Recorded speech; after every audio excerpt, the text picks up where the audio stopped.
Okay, I think we'll start. 7:30 on the nose, so we'll keep on admitting people if they come in late, but we'll get going. So, my name is Sid Dyke, and I'm co-president of the club along with Jane Withers. I'd like to welcome everybody to our February general meeting. It's great not to have to go out in the cold and the slush and everything else that's hitting us these days. You think it's over, and then it keeps on coming back. So anyway, so before we get on with the whole the meat of the meeting, I'd like to ask Jane Withers to do the land acknowledgement. Jane?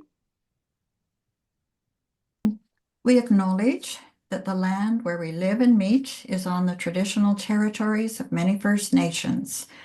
As treaty people and CFUW members, may we actively work for truth, justice, peace, and reconciliation, including supporting young Indigenous women through our scholarships. Thank you, Jane. We have some guests this evening. Maddie, would you like to introduce your guests?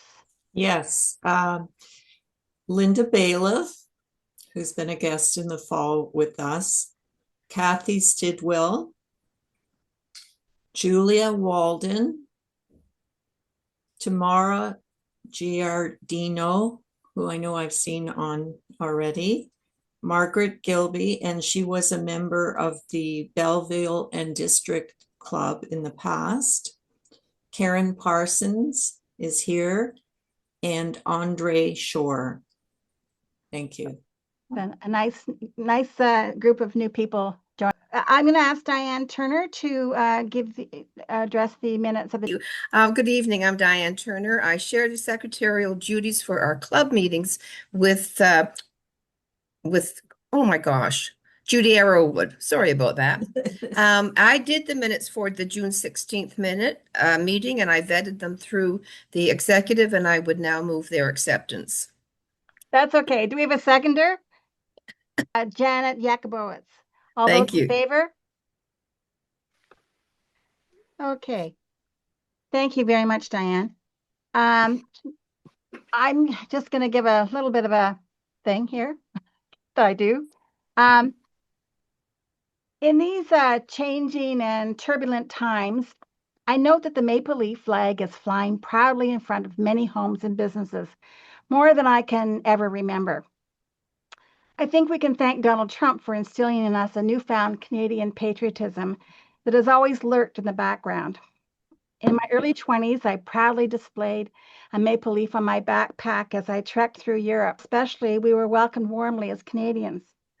Traveling has always instilled in me how proud I am to be a citizen of this country.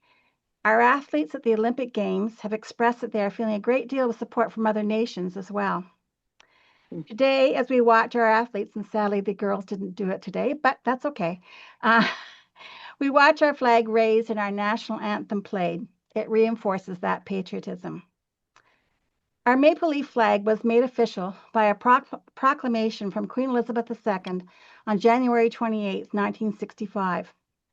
Thousands of Canadians gathered as the Canadian red ensign was lowered, and at the stroke of noon, the new national flag of Canada was hoisted.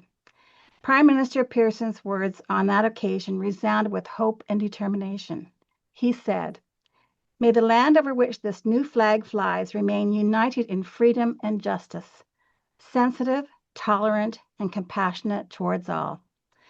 This unity, I think, is being strongly felt in this last week as all Canadians mourn the tragic events in Tumbler Ridge, BC. It is my hope that we can remain united under this flag. So happy belated Flag Day, February 15th, 2026. Good. Thank you. And lastly, just a reminder that January's meeting and tonight's meeting in a couple of weeks will be ready to be watched on our website via YouTube. And I want to thank Louise Burlow-Stanner for facilitating this. It's a bit of a chore that she does, but she does it willingly, and I'd like to thank her for that. So I'd like to move on now to Jane Withers for her co-president's report. Jane? Thank you. We're looking forward to our speaker this evening, Bella Lamb. Welcome. to our club to tell us about Jane Goodall inspiring hope. Hope is something we need these days, and a little inspiration sounds like a good thing to me. Jane Goodall emphasized hope and never gave up working to protect the natural world. I wanted to find a poem about hope, about carrying on in spite of difficulties, and about hope accompanied by action. The poem I have for you is one I used to do with my grade 8 students when we talked about metaphors. Metaphors for life could be traveling down the road of life, paddling down the river of life, sometimes rapids, sometimes smooth sailing. You've got the idea. In honor of Black History Month, I've chosen a poem by the wonderful Black author Langston Hughes, where he uses the metaphor of climbing a staircase for getting through life and never losing hope. It's a Black mother encouraging her son to carry on, even though their life staircase is not an elegant one, called Mother to Son, and it should be read with a Southern accent. Mother to son. Well, son, I'll tell you, life for me ain't been no crystal stair. It's had tacks in it, and splinters, and boards torn up, and places with no carpet on the floor, bare. But all this time I's been a climbing on, and reaching landings, and turning corners, and sometimes going in the dark, where there ain't been no light. So, boy, don't you turn back. Don't you sit down on the steps 'cause you find it kinder hard. Don't you fall now, for I's still going, honey. I's still climbing, and life for me ain't been no crystal stair. That's by Langston Hughes, poet, novelist, fiction writer, and playwright, known for his insightful, colorful portrayals of Black life in America from the 20s through the 60s. Now my report. I'd like to remind you to consider attending the Ontario Council Speaker Series on Saturday, this coming Saturday on Zoom at 10 a.m. The speaker, Dr. Janet Hughes, will talk about women and AI, leading in a brave new digital world. The other speaker, Dr. Laura Morrison, will address AI ethics. You can go to the Ontario Council website to register or to the February newsletter, our club's newsletter, and probably also the Ontario Council newsletter. Secondly, I'd remind you of the International Women's Day lunch and speaker coming up faster than you might think. Sue Gibson is making the arrangements for our club, and several of us have already signed up. It's Tuesday, March the 10th, 12 noon to 2 p.m. at the Faculty Club, U of T, on Wilcox Street. The cost is $75. And the meals are salmon or mushroom somethings. Most people are ordering salmon. Now, the cutoff date for signing up is February the 28th, which is coming up soon because you know they have to go out and catch those salmon. Now, the speaker there will be Dr. Lorna Marsden, former president of York University. If you'd like to go to the event, it's to be paid by e-transfer to Sue Gibson's husband, Douglas S. Gibson. The e-transfer instructions are in the February newsletter also. And speaking of the newsletter, the final edition of the newsletter will be April the 1st. If you're not able to open the attachment anytime for the newsletter, let me know, and I'll send it to you some other way. If you have any suggestions on how to improve the newsletter, let me know because I'm open to new ideas. The outdoor group. There's no outdoor outing again this month, but everyone is invited to join the movie group, which meets at the Varsity Theatre on Bloor Street on Tuesday, February 24th and I'll be contacting members of the outdoor group to let them know what 2 movies we can choose from which to choose. We'll check the weather forecast and perhaps an outdoor walk in March. We don't know yet whether there will be snowdrifts or daffodils. And that is my report. Thanks, Jane. I'd like to call on Sheila Lacroix, past president. Good evening. I'm Sheila Lacroix, and first of all, I'd like to thank Sid and Jane for inspiring us with your words. Oh. Very moving. And I wear 2 hats, so I'm starting off with my past president's report. And okay, so the work of the nominations committee, that's what I'm responsible for, consisting of Marilyn Beach, who's with us this evening, and myself, is underway. So we have had some success. However, there are still positions to be filled for the beginning of our next fiscal year. So first of all, I have a bit of a sales pitch. We acknowledge that we are busy women. We travel, have family commitments, volunteer with other organizations, and as we age, it seems medical appointments increase exponentially, whether it's ours or our partners or other family members. Some of us may be employed. I held executive positions over the years while still working and seem to manage doing both. May it be known our executive is very flexible, supportive, and accommodating. Also, we work together and enjoy each other's company. So that's my sales pitch. So this is what we're looking for. First of all, an incoming co-president to work with current co-president Sid Dyke. Sounds scary. I'm not referring to working with Sid about the position. Not really. Each president in our past, now 71 years, has brought her unique skills and personality to the role. I have filled this role twice already, and here I am still involved. Secretaries. The good news, we do need some secretaries. The good news is that everyone who makes a meeting report is required to send her report to the secretary for the minutes. So this saves a lot of time. Also, all Zoom meetings are recorded, so the recording can be used to supplement notes. So what we need is a secretary for executive meetings, which are currently all on Zoom, and also a secretary to cover half of the general meetings to share and coordinate with our current secretary, Diane Turner. Finally, social committee.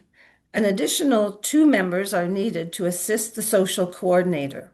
Social organizes the refreshments for the general meetings and our AGM, and organizes the social aspects like food and venue for the annual wassail party in December.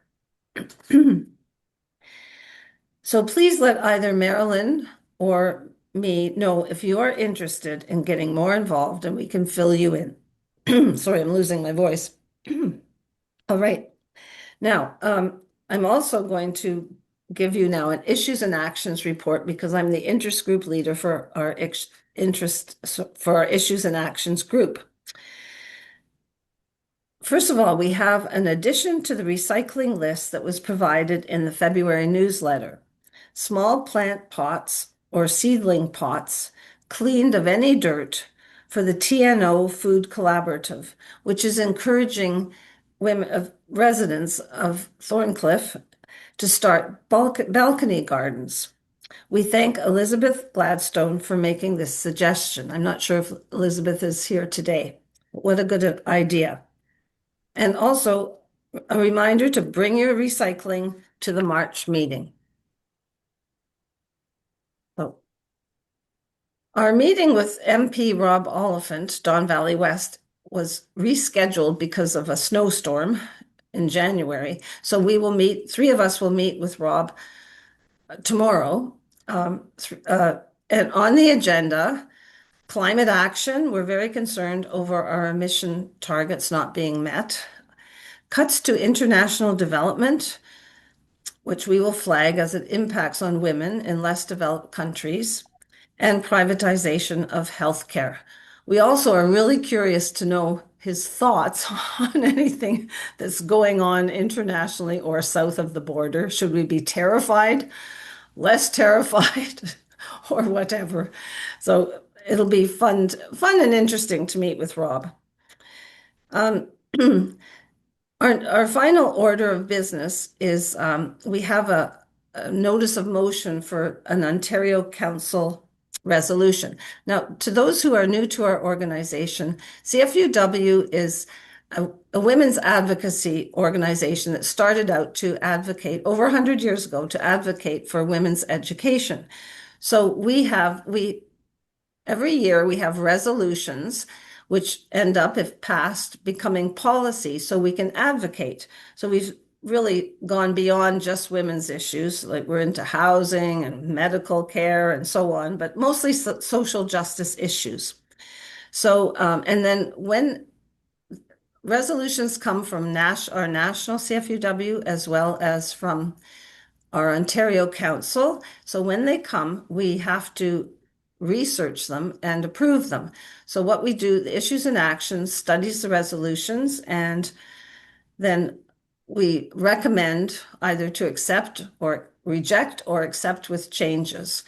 And we provide a notice of motion, and then what happens is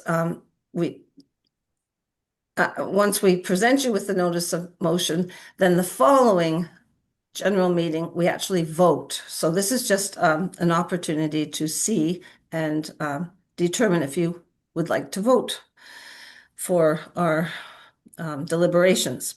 So here is, there's only one resolution this year from Ontario Council, and it is from CFUW London, our London Club. The title is Minimizing the Negative Effects of Postpartum Depression. So the next slide, I'll read the full resolution. It also comes with research and references and so on, but this is the actual resolution. Resolved that CFUW urge the Ontario government to minimize the negative effects postpartum depression has on mothers by educational campaigns to raise awareness of postpartum depression, its symptoms, treatment options, reducing stigma, and encouraging help-seeking behavior. Integrating routine mental health screenings into prenatal and postpartum care for early diagnosis and intervention. Funding research on hormonal and non-hormonal treatments for postpartum depression to enhance safety, effectiveness, and accessibility, supporting evidence-based therapies for improved maternal mental health. Data collection and research on perinatal and postpartum mental illness, maternal mortality, and understanding the long-term impacts of untreated perinatal and postpartum mental health conditions. Providing equitable access to medical care for both mental and physical health during pregnancy and after, impacting women of color, immigrants, and women in poverty. Create programs that are specialized to support women and their families impacted by postpartum depression, such as group CBT. So our recommendations for this is to accept, sorry, we recommend accepting this resolution, but replacing the final point with, instead of creating, because providing, so far it's integrating, funding, providing, makes sense to say creating. And in the final point, CBT is not spelled out. So we recommend adding group behavioral, sorry. Oh, that's wrong. Group should be adding group cognitive behavioral therapy. Sorry. Yeah, I left out a word. Anyway, so the motion would be to actually spell out CBT because it's spelled out in the research, but it should also be in the resolution. So we will vote on this motion at our March general meeting. So, any questions or thoughts? Maddie, do you have a question? Oh, okay. I saw a little, oh, it's my hand. Okay. Sorry. I thought I saw a hand. Uh, Okay, is that it then, Sheila? Yes? I have a question. Was that the official notice of motion? Yes. yes, Okay. with that correction, adding Yeah. cognitive. Yes, I see. Yeah. Yeah. Okay, so Treasurer Marilyn Beach. I'm Marilyn Beach, and I am the treasurer. As of January 31st, 2026, the bank balance is $10,977.97, with the GIC of $12,133.84. Our total assets are $23,111.81. Based on our present numbers, the liabilities for national will be $3,520. Ontario Council dues will be $357.50. And Ontario insurance is $49.50. And the scholarship trust is $198. That total is $4,125. So this gives us net assets of $18,986.81. I want to thank Jane and Sid for having gotten together with me and working on the budget for 2026-2027. It will be presented at the March meeting, and then it will be voted on at the AGM in April. If anyone has any questions about this, you can send me an email or give me a call. Okay. Thanks, Marilyn. Okay, Louise, you had some new business? Unmute. Unmute. Sorry about that. I was expecting a second guest, and her name was mentioned, Andre Shore, but unfortunately, a family dinner is keeping her late. But I wanted to share with you, and I hope you'll share with people that you know, particularly anyone who is an internationally educated professional who is struggling to work in Canada because they haven't got Canadian experience. Andre founded and was the primary and first contributor to what's called the Access Fund for Internationally Educated Professionals. That is offered through U of T, and anyone who knows someone who might want to access these funds to help them get their accreditation and licensing and whatever else are welcome to check it up, or they can contact me, and I'd be happy to give them more details. Okay, thank you. Has anybody else got any new business? No? Okay. We'll go on to program, and I believe Susan Wright will be introducing our speaker. First, this is Carol. I'll be doing the program report, and then I'm sorry, Carol. I'm very sorry. Go ahead. that's okay. So our next meeting is March the 19th, and our speaker is Diane Goodwillie, and she'll speak in person about Beneath Paradise, Stories from South Pacific. She had a great review from the CFUW Etobicoke Club. Diane will explain and highlight little-known information on geography, geopolitics, and social issues facing islanders across 23 Pacific countries. Attendees are requested to ask only one question during the Q&A with our speakers to ensure as many people as possible have the opportunity. And if time permits, you can ask more. So please contact myself or Susan Wright, we're the program coordinators or conveners, to recommend future speakers for next year. And we ask that you've witnessed or you can strongly recommend the speaker for their topic as well as their presentation style. So looking for Susan, she's going to introduce the speaker. I see she's on, but I spoke to her at 7:30 and she was. I'm good to start. Okay. Our speaker this evening is Bella Lamb, the CEO of the Jane Goodall Institute Canada.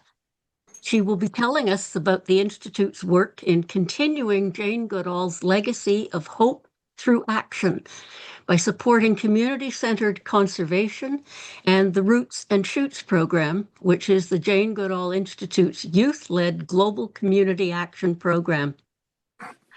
Jane Goodall is famous for her 6 decades of field research with chimpanzees, our closest living animal relative.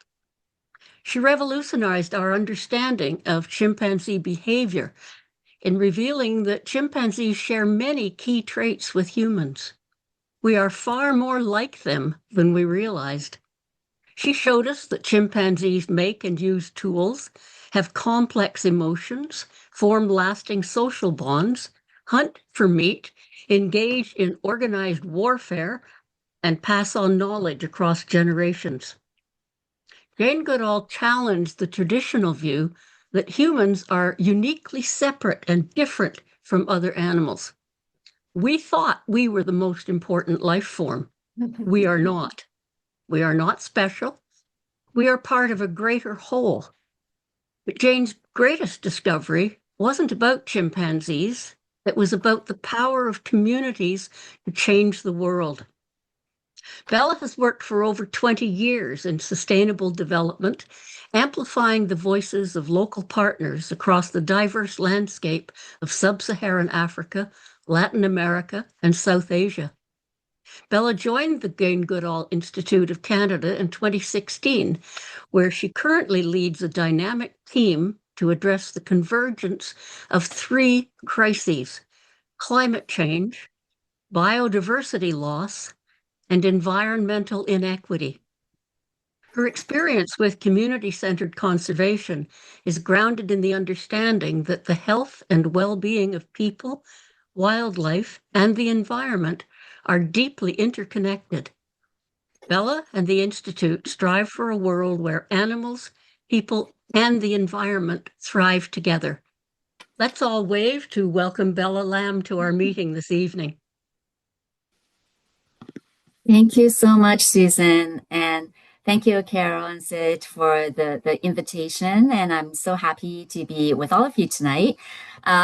It's always great to have a chance to speak to a group like this, really engaging women. I loved hearing about some of your reports and the things that you're working on. And, you know, as Susan said, one of Jane's real passion is how communities work together. So tonight I'm going to share a little bit about that. Some, you know, hopefully, I think some new things about Jane or the Institute you may not know, but I feel like this group may also know Dr. Jane quite well. So I'm going to share my screen. Give me one second. Just want to make sure. Here we go. It is pretty informal, so like I will have time to answer questions at the end, but if there's anything burning that you really, you know, piqued your interest, feel free to, I may not be able to see your hand because I see limited views, but feel free to unmute and just shout out any questions you may have. But again, like I said, I'm happy to take them at the end as well. So as most of you have heard by now that on October 1st, we lost Dr. Jane Goodall, a true defender of the natural world, an advocate for a sustainable planet that we all care so deeply about. She was truly a global icon that inspired people across generations, really, from young people to people who are let's say young at heart, maybe, but maybe older in age, but all share her passion to try to make a difference. Jane was 91, and right up to her very last day, she was doing what she felt was her mission on Earth, which is to share the stories and giving people hope, share the message that we each matter. Dr. Jane, as some of the introduction mentioned, was a renowned ethologist. She was passionate about advocating not only for welfare of animals, but what she called a tapestry of life. And it's really understanding that everything is weaved together in this delicate balance in our ecosystem to protect, you know, she was an advocate to protect this one precious planet we all call home. And throughout her career, Canada was actually an important part of Dr. Jane's stories. She's visited Canada many times. And when she would come, we would always take her across different provinces to see some of the Roots and Shoots projects, the youth-led projects that she was so passionate about. She traveled to many different cities across this country as part of a speaking tour. The last time she was here was actually just a month before she passed, this past September. And throughout her career and her connections with Canada, she's also worked with elected officials, policymakers, including those in the Canadian Senate, on impactful legislation about animal protection. And part of her award-winning, one of her many award-winning, I should say, films and documentary is called The Reasons for Hope. It was part of that was inspired by the regreening efforts in Sudbury and was filmed in Northern Ontario. Today, her legacy lives on with the institute that she established, and we carry out her mission working here in Canada and around the world with partners, supporters, governments, and everyday individuals, such as all of you here, to work together to create the world where truly animals, people, and the environment can not only survive, but thrive together. So in this way, Jane's story as a scientist, as a conservationist, as a humanitarian, it continues. It continues through the Institute and continues through each of us as we all move forward to try to bring that hope in action.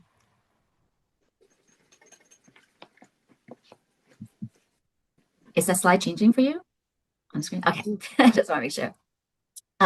So Jane, the scientist. Well, as was mentioned, Jane started her work in conservation back in 1960. She went to now what is called, now known as Tanzania. She studied chimpanzees in the wild in Gombe National Park. And at that time, that was never done before by any scientist.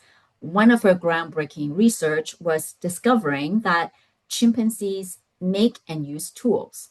So that involved something like taking a branch, the chimps would strip the leaves of it and would dip the branch in a termite mound and then go kind of fish out little termites and, then eat it as food.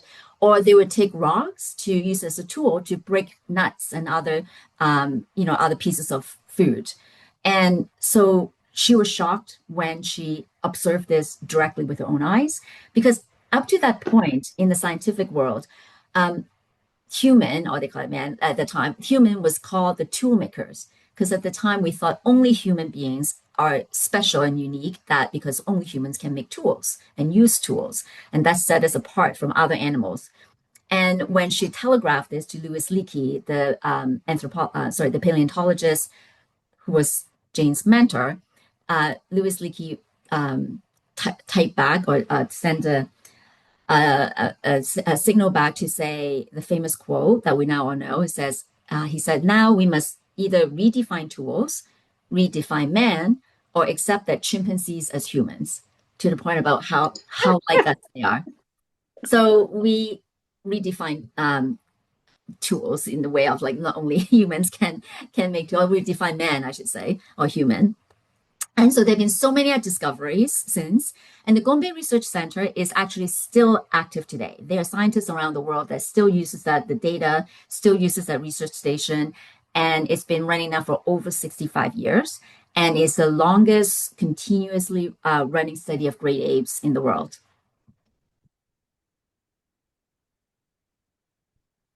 And a pivotal moment in Jane's career was when she realized that in order to protect her beloved chimpanzees and other endangered species, we must change the way we look at conservation.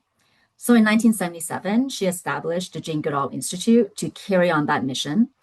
And today we have now over 20 plus institutes, chapters, we call them, around the world. And the Jane Goodall Institute of Canada is part of that global network. Our office was established back in 1994. So we've been around for a while as well. And through this institute, through the body of this work, we have been redefining conventional way of thinking about conservation by centering the communities as the key actors. And I'll go into that a little bit more later. But what we do know is that people living closest in the habitats that we want to protect be it here in Canada or elsewhere, that those people and those communities are a critical part of that whole ecosystems, and that the community and local players are not only drivers of change, but they also are the ones finding the solutions for these issues and problems that we face. So it is with that realization that she was forced to leave the forest, which she loved being part of and being in. And because she realized that in order to make change, she has to actually be seated at the tables where decisions are being made and to engage with different types of stakeholders, not just scientists, politicians and policymakers and academics and citizens, to really advocate for a different way that we look at conservation. In 2002, Jane was named the UN Messenger of Peace. And she used that platform, like she uses all her platforms, to advocate for a different way and a better way of doing things, to link how insecurity actually also poses a threat not only to the people in conflict, but also has a negative impact for nature. Because wherever there's conflict in the world, we see that, or inequality, we also see that there's a correlation to negative impact on the environment. And so Jane often ask, like, how do you deal with being so, like, being an icon and being so famous? And Jane would often say, if you've heard her speak, is like, she says that there are two Janes. That's Jane, the icon that you see in front of you, speaking to, thousands of sold out lectures, from around the world. And there's just Jane, the person, and so for her, she's never changed. And she was often perplexed by how, because for her, she was just doing her job. And she was often perplexed by how people reacted to her. And for those of you who may have followed Jane's career, you know that she was truly a multifaceted icon. Yes, she is this inspirational speaker that touched the hearts and minds of so many people around the world. But she was also can be a tree planting warrior. We've seen her getting on her hands and knees, getting her hands dirty, planting trees, with many groups, young and old, participating in their own local projects. And throughout all her various iterations, I think one thing that never changed about her, the Jane, the plain Jane in her, as she would say, is that I think she would stay a scientist because her sense of wonder and her sense of curiosity never left. And I'm not sure some of you may have heard of a Netflix series called Famous Last Words, where Jane was recorded months before her passing and was only released after her passing. And she actually talked quite openly about facing death. And she saw that, and she would call it her next adventure at the time, because she said, well, there's so much we don't know about it. And she approached it with the same kind of curiosity.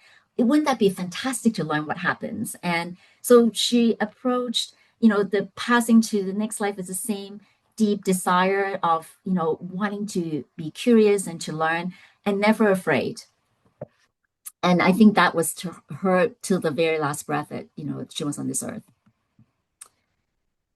And now I'll just switch gear a little bit and I want to talk to you a little bit about the Jane Goodall Institute of Canada. So our work and our mission, as I've mentioned, is to really continue to bring our founder's legacy to life, to inspire hope through action.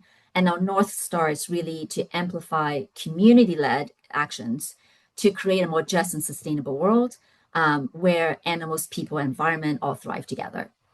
And it is understanding that humans are not both the natural world, but we're really part of it and that everything's interconnected. So how do we do this? Well, we do this by looking at conservation as that needs to be truly led by communities, that they are the ones taking actions, they are the one in charge.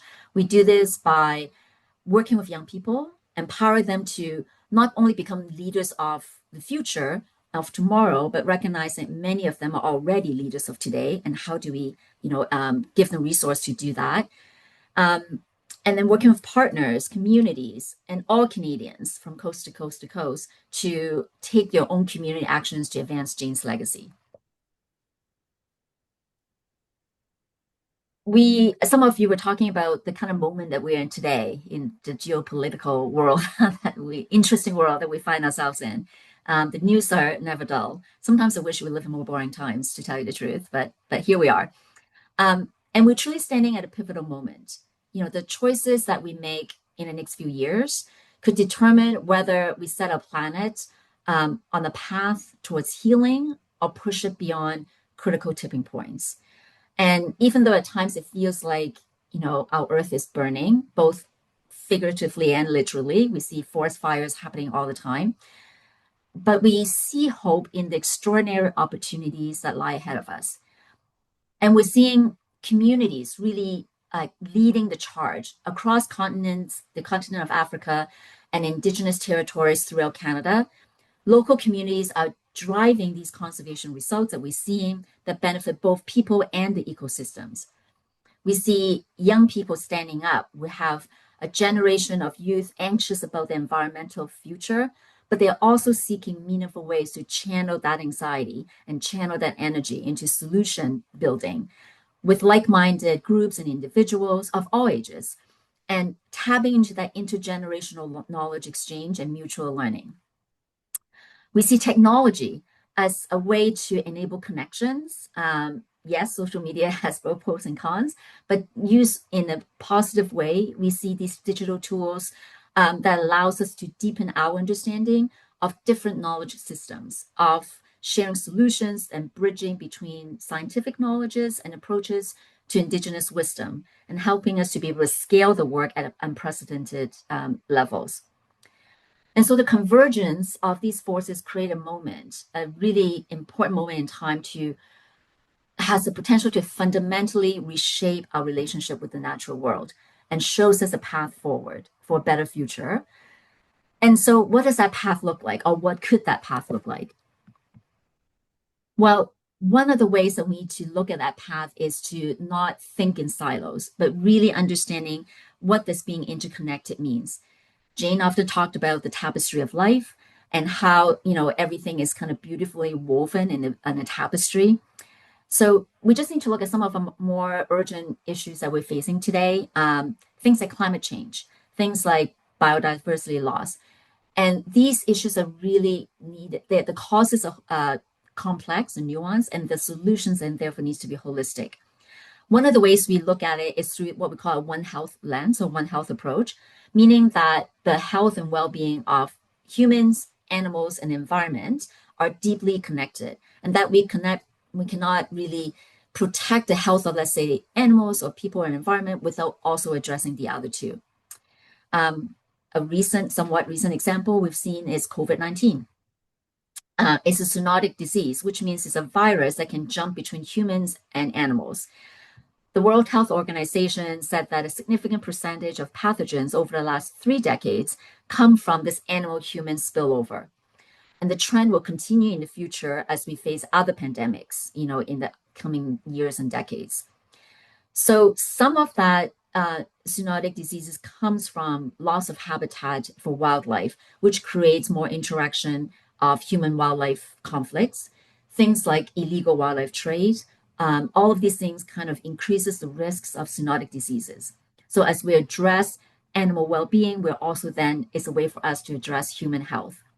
And so that's our approach to conservation, that the habitat that we all shared on the lands with endangered species, there are also human populations there. And that by partnering with communities, that's how we can improve not only their health, but the health of the environment. And in this interconnected world, we also know that, a deadly virus takes 24 hours to travel from, one part of the world to the other. And so it's really not about boundaries or borders, but it's really about how do we think of all these solutions holistically. So one of the approach that the Jane Goodall Institute take is called Takare, and I'll go into that a little bit. In 2022, Dr. Jane, working with the Institute as well as ESRI. So ESRI is a US-based technology company providing geographic information system software or GIS software. And they published a book called Local Voices, Local Choices, as you see the picture of the title there. And it's a story about how holistic approach to conservation, it's really putting the local people as the change agents. And unlike other traditional way of conservation, that where the organization going in there, leading the efforts and assuming we have the answers to the solutions, The Institute's approach is we understand the communities living in the most affected areas, the most ecologically sensitive areas, are also the ones that need to make those decisions to ensure that the solutions are locally owned. And by doing that, by working with these local communities, we can all learn how to better understand the human impact on the environment. And whether that be adapting to more sustainable livelihoods, or finding that balance between environmental impact and community needs. This book that that Jane worked on, it's really using her storytelling approach. It's filled with different anecdotes from the field, from different countries, illustrating the different diverse perspectives and behind this community-driven conservation approach around the world. And I'll just mention a little bit about the Takari approach, which is what the Jane Goodall Institute applies when we are talking about conservation. Takari actually is an acronym. Originally, it was from a project from Lake Tanganyika Catchment Reforestation and Education. So that was the acronym. But then we've since changed and adopted it, and it evolved into just the word itself, Takari. And what it means is it's a framework of how we do conservation by first engaging with the local population, where we build relationships and build the trust, and we sit down, listen to not just telling them what our conservation goals are, but listening to what their needs are. And in that process, we strive to understand, what are their concerns, but also sharing the information that we have, like technologies such as GIS, to really look at the problem and at a holistic way. And together with sharing that information, both from, let's say, a technical data that we have from GIS, as well as local indigenous knowledge, we then co-design programs to find activities and projects that are actually addressing the needs that both we want to solve as well as the local people. And the stepping back is an important part of this framework, because this approach is never forced. At any point, if a community say, hey, we're not ready, or well, we may need to pivot.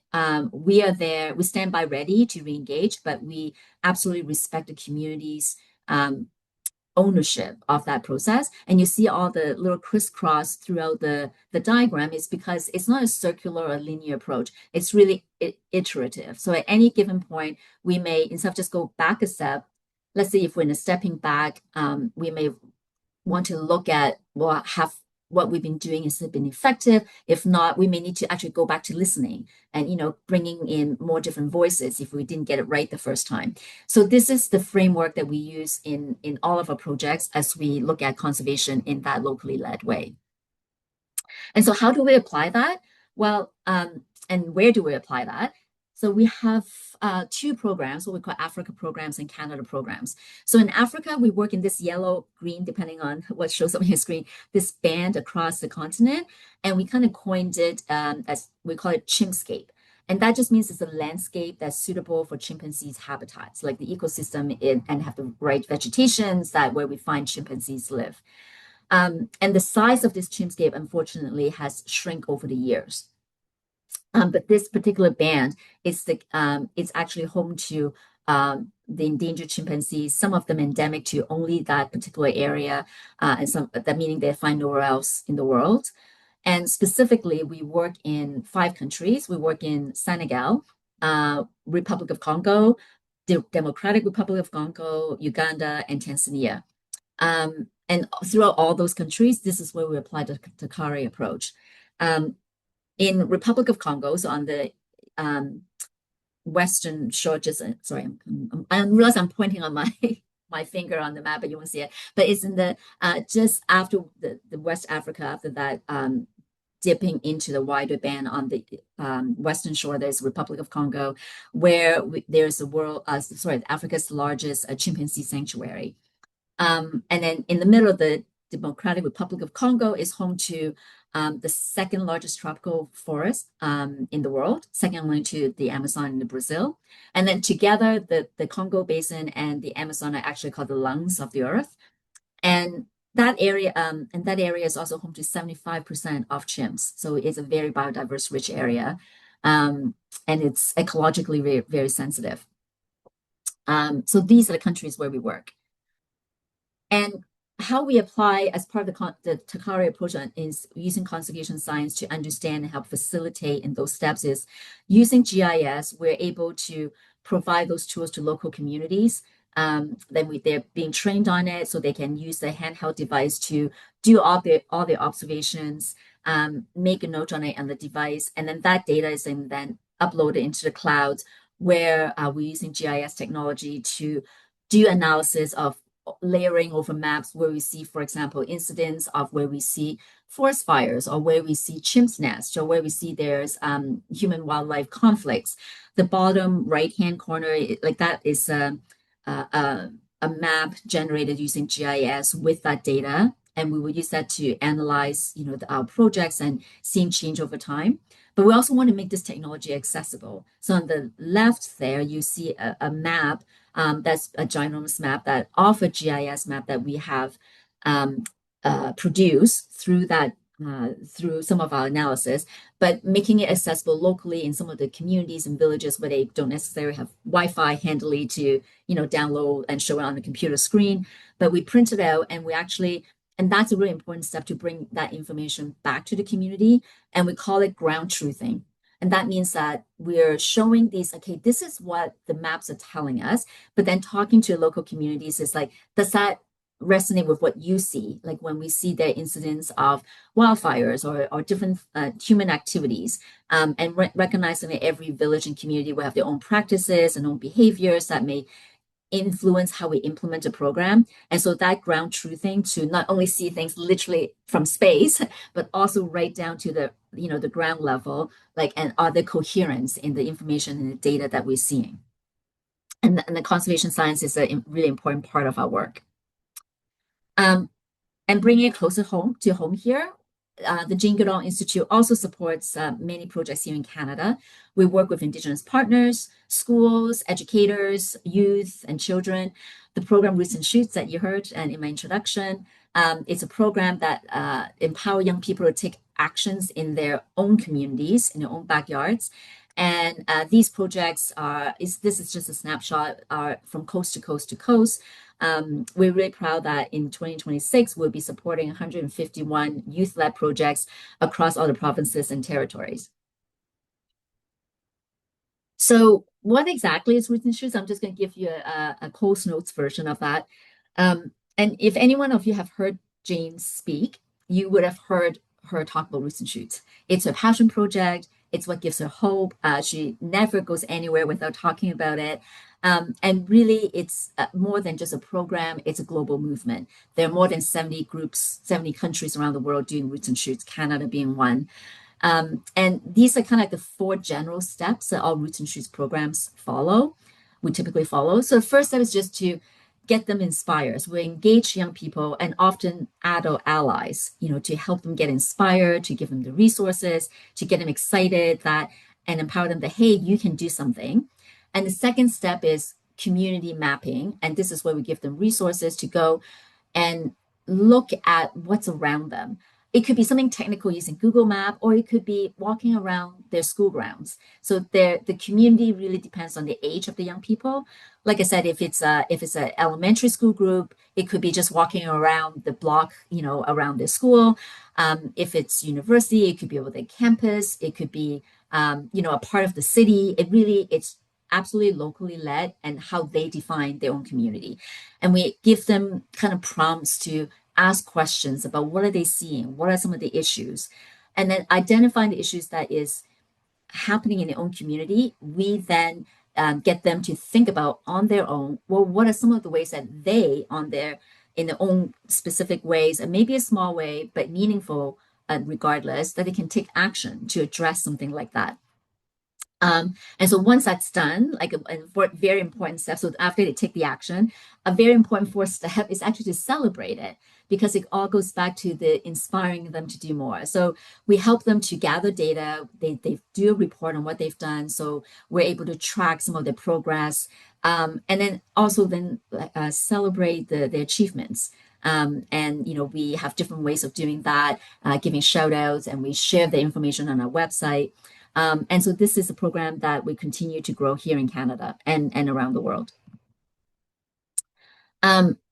one of the things I want to mention that in the work that we do here in Canada, what the Institute does is the Indigenous perspectives is really key to what we do. And we do that by learning to listen to our partners, that listening that I mentioned in the Takari approach.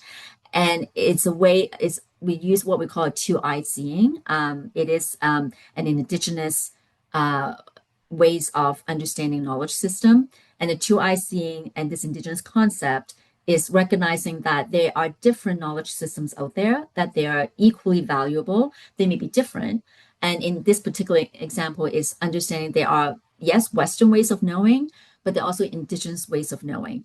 And they're both of value. They offer different things. And two-eye seeing is that in between, that we take both approaches, we look at how they work together, and it's really about building that relationships. And through that, that's how we build the reconciliation with our Indigenous partners as well, and that building of the trust.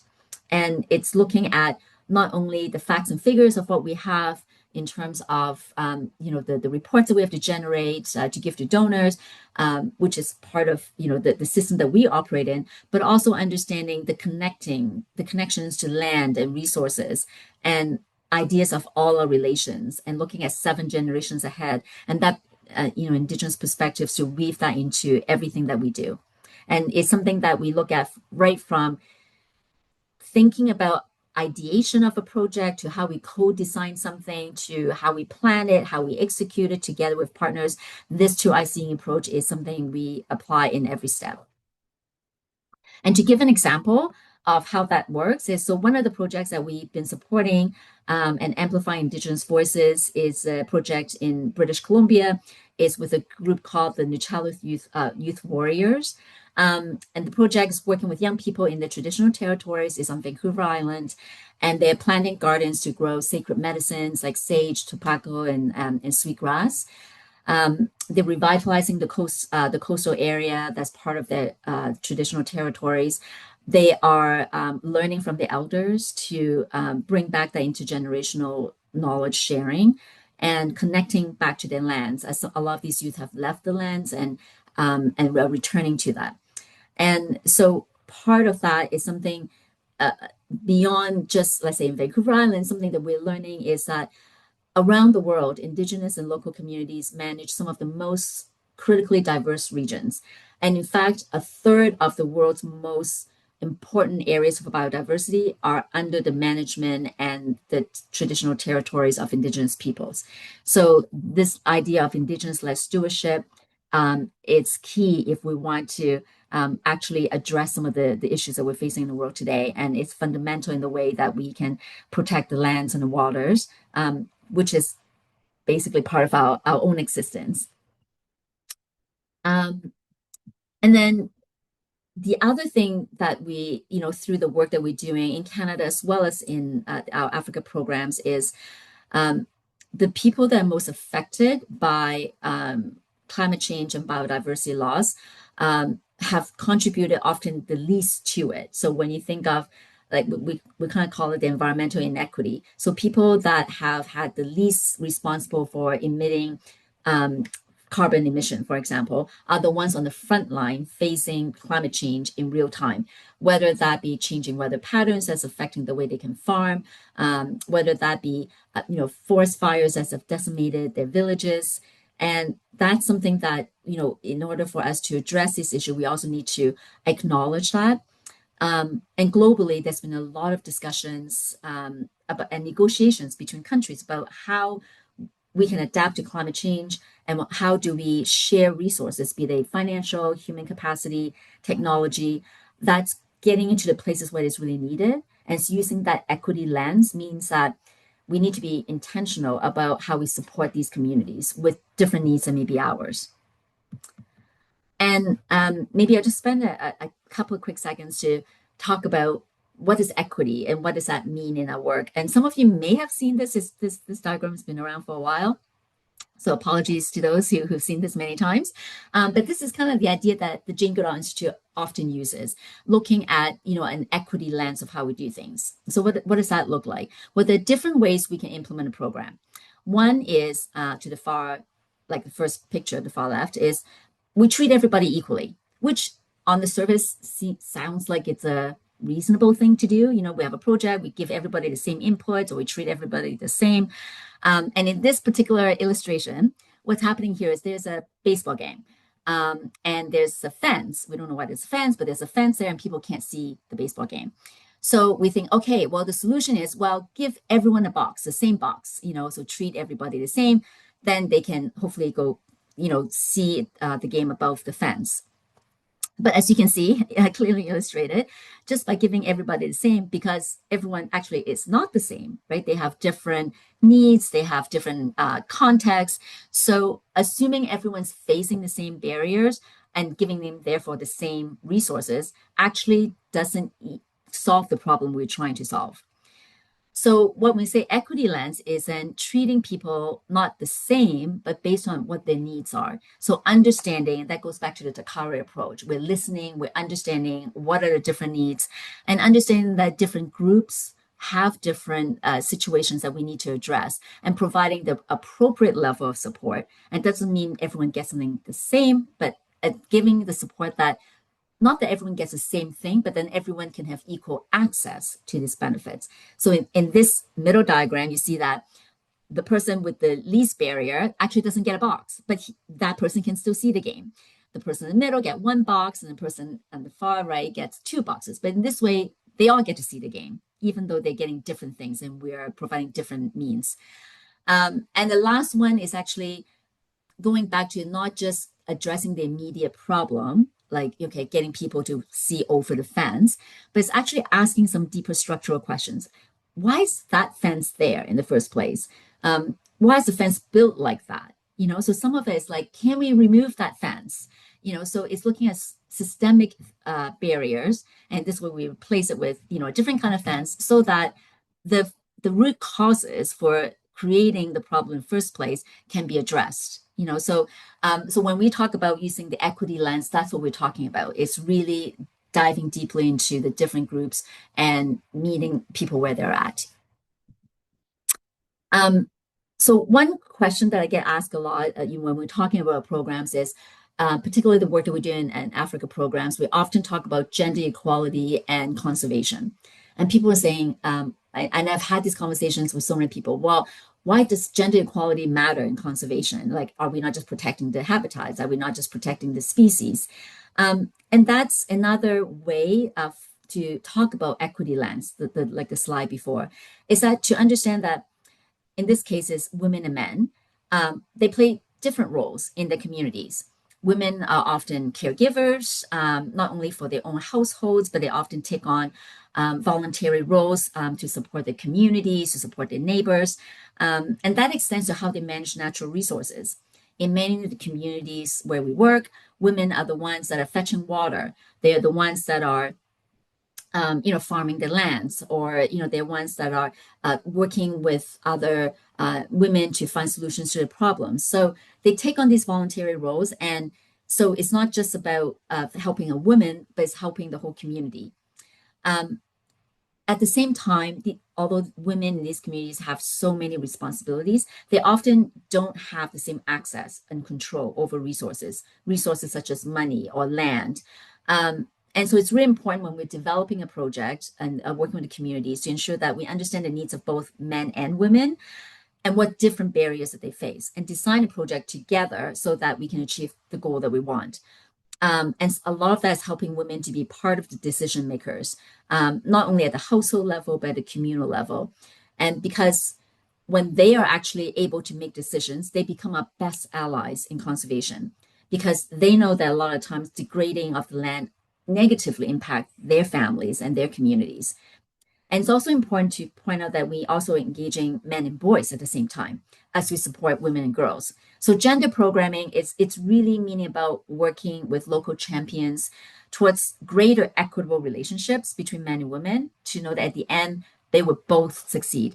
Jane likes to say when she thinks about gender equality is think of it as a bird. Men is one wing and women are the other wing. You need both wings for the bird to fly. So it's not about one or the other, but it's about both. And I love that analogy. Because you can quickly see if only one wing is clipped, that bird is not going to go anywhere. So that is a key part of, what we do in the field as well, recognizing that.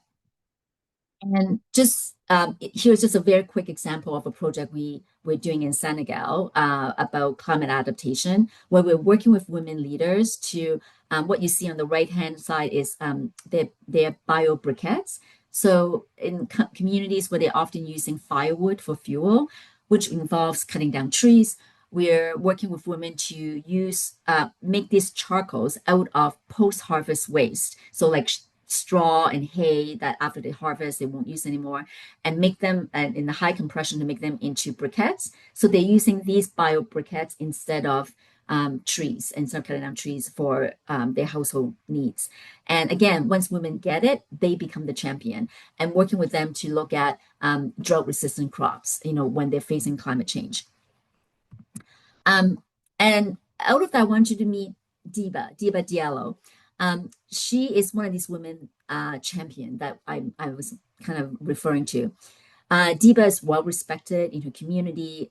She lived in a community called Dindafelo where we're doing work. She also works to support the work of the Jane Goodall Institute. So when we're implementing a project like the climate change adaptation that I mentioned, where we're trying to get the farmers and the women to farm differently. We're looking at biocharcoal as a different fuel. We're looking at forest protection. Well, when Diba speaks in front of these women, they believe her, they understand her because she's one of them. So if she's saying, hey, this has worked for me, they know that that will work for them as well. And she is a force to be reckoned with. She's a community mobilizer. So it's getting women like Diba to understand the work that we're all trying to do. And once that spark is ignited, we just step back. We just let people like Diba do their work.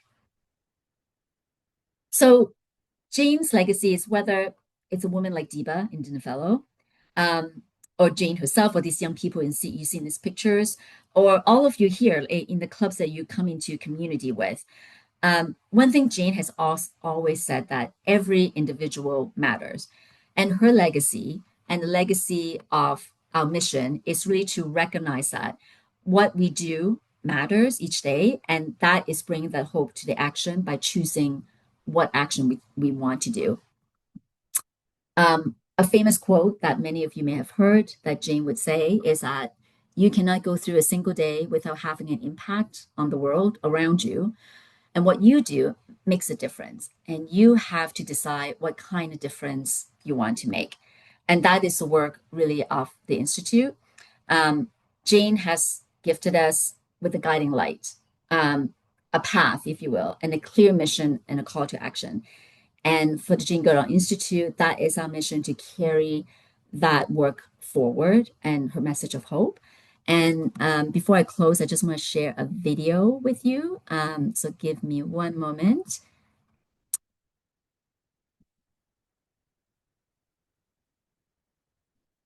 Just sharing that.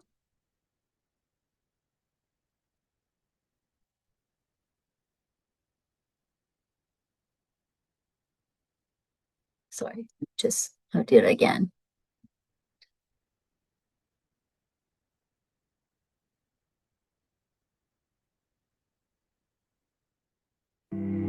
It's been an amazing journey, this life of mine. This planet has filled me with the wonder of all living things, great and small.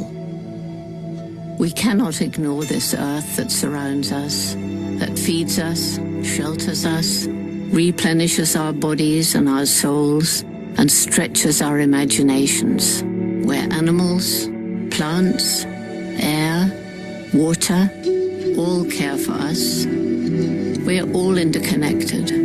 People, animals, our environment.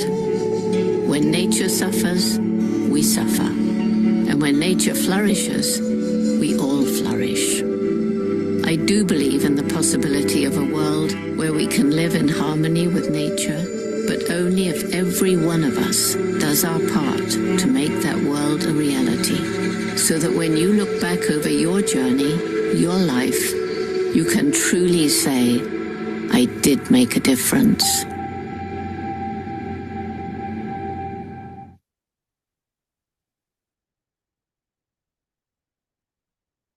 So, and just with, I'm just going to put the last slide on.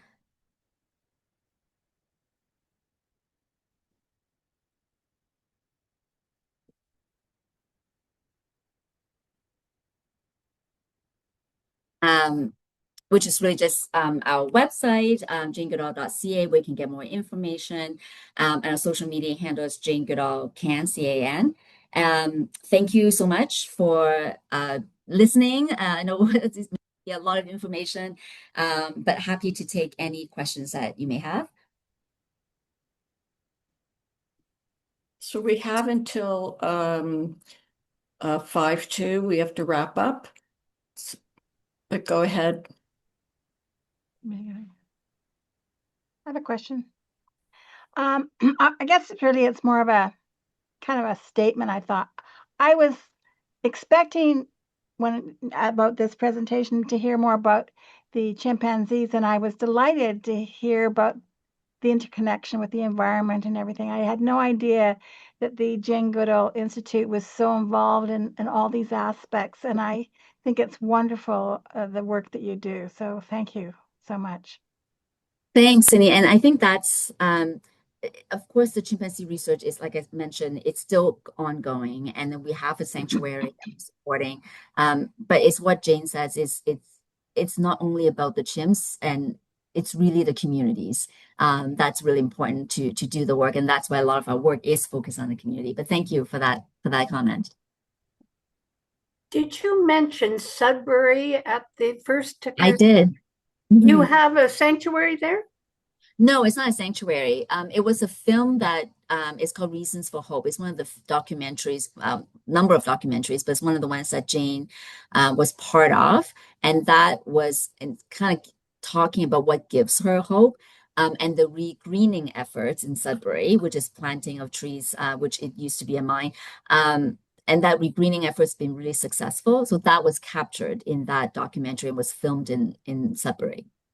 Oh, and what was the name of it again? Reasons for Hope. Reasons for Hope. Thank you. Of course. I think Louise? Yes, I have a two-part question.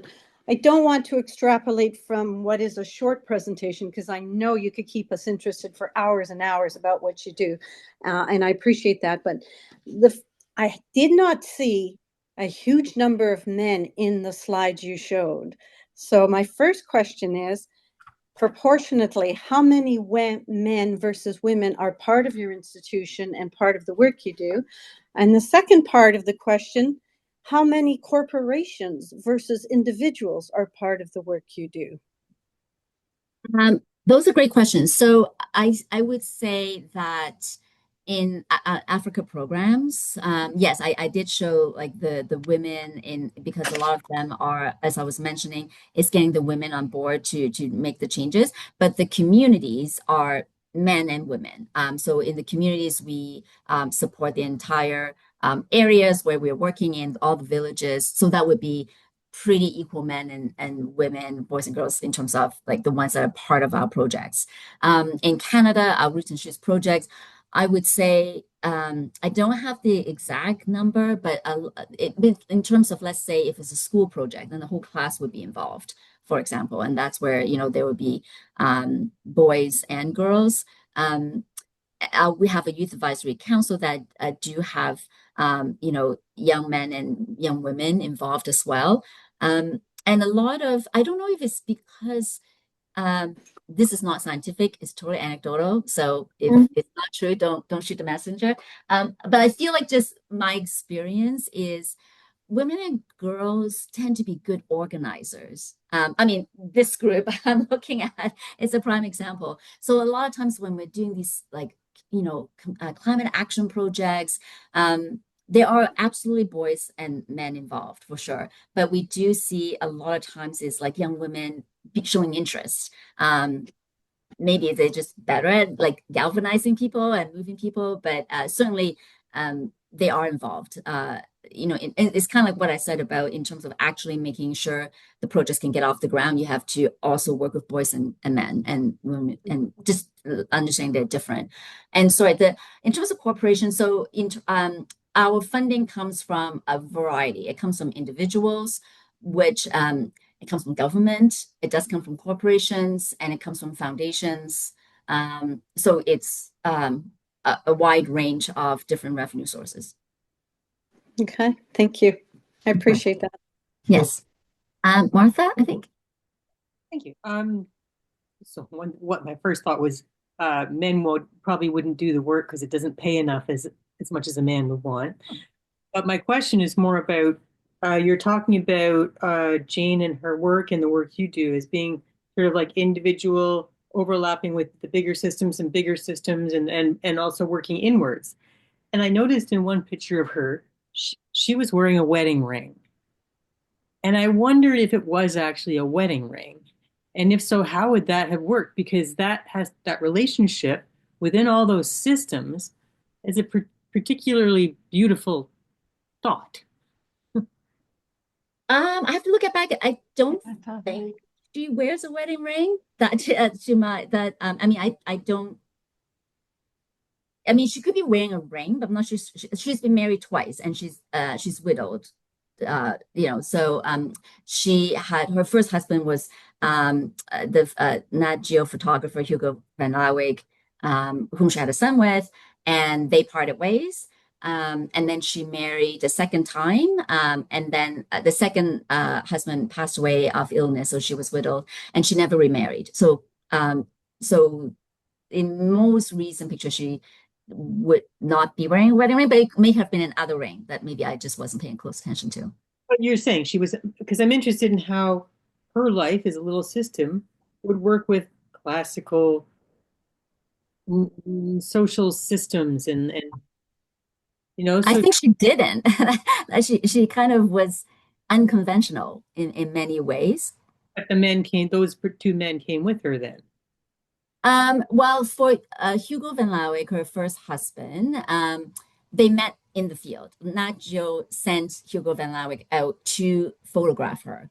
And that's kind of how Jane became a bit of iconic person that because National Geographic had her on a cover, and she was widely recognized. So they met in the field, and so he was a wildlife photographer. And so in a sense, they were out in the field together, but they also did different work. And then her second husband, again, this is from Tanzania. It was one of the ministers in Tanzania at the time when the British had a British mandate.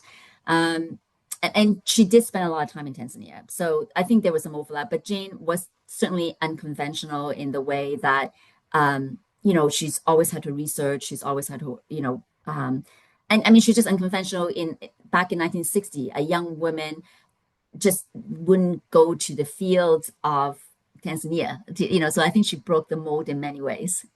Yeah, and Sue Gibson had a question earlier, and I think Maddie put up her hand. Thank you. Sue, you're muted.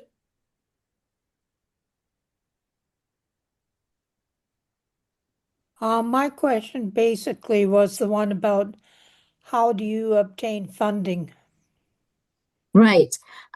So several ways. So we have very many dedicated individual donors that support us. They support us in a number of different ways. They support us by being monthly donors. They support us by, we have chimp guardians, which is also on our website. So they kind of ceremonially adopt a chimp as a way, and they get information about the chimp as a way to like giving it as a present to others. We have events that people would attend, or just giving one-time gifts. So we're full of very generous individual donors. We also have foundations that's aligned to the work that we're doing, that's aligned to the mission that they have. We do have corporate funding. We have government funding as well, federally. Both from Global Affairs Canada for work that we do overseas. Although Global Affairs Canada, as you may know, government has been cutting back on all the departments, and Environment and Climate Change Canada for funding our domestic work. So yeah, like a number of different ways. What percentage would you say would be government funding? It depends from year to year. And the reason why is government funding, they are the only source that would give multi at a level of multi-million and multi-year. So the year that we have, let's say, where we're implementing a project, that could skew it to like 50%. And the year that, like, let's say that project's winding down and with other things that would shrink quite a bit. So they do swing out, but it's not because most of that funding, it goes to the field. So it's not like it's just very small percentage of it stays in Canada, like for our staff to manage a project. So it's one of these like when that funding isn't there, like the project activities are also for that particular project is not happening. So it's a bit of like when the spending and the revenue almost is a bit of an in and out. If that makes sense. So it doesn't affect our operations in Canada drastically. But we're always looking at diversifying as well because of the current situation with the government. Okay, we have room for one more. I think, Maddie, did you put up your hand? Sheila, okay, so Sheila was the last question. Okay, I have a question about the Roots and Shoots program. Is it something that can be adapted to the curriculum in our schools? Does that happen at all, or? We actually have worked with a number of different schools. We worked with the Winnipeg School District 1, I believe, in Manitoba, and they actually incorporate that in not so much in the curriculum per se, but they call it whole school. So like all the teachers would do a Roots and Shoots program. And that then depends on how the teachers want to do it because it's so flexible that they can adapt it to a social science curriculum. They could adapt it to a math curriculum, by like counting the number of plants. So there's so many or measuring temperature. Like so, it's very flexible. We don't do curricular development because there's so many organizations that are doing that. But the program itself is adapted. Like most of the 152 projects that I mentioned, a lot of them are done through schools, and it's basically teachers champions who say, yeah, like our class love to do this. Oh, thank you. Terrific. Okay. Jane Goodall's message of hope through action inspired all of us to embrace our individual power to make a difference. And what I gleaned from your presentation is this through community-led conservation projects, advocacy, youth demanding change, equity, gender equality, and action that makes a difference, like Jane Goodall did as a leader. So I really thank you for such a very informative presentation, Bella. Thank you very much. Thank you for having me. I really appreciate you spending this evening. Terrific. So back to Sid. Yeah, thank you very much, Bella. That was wonderful. And thank you all for coming out tonight. And just a reminder that our March meeting will be back to in person at the church.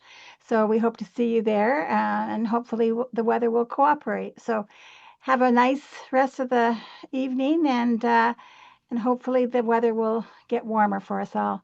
Good night, everyone, and thanks for coming. Bye, everyone. Have a great evening. What's left? See you in March.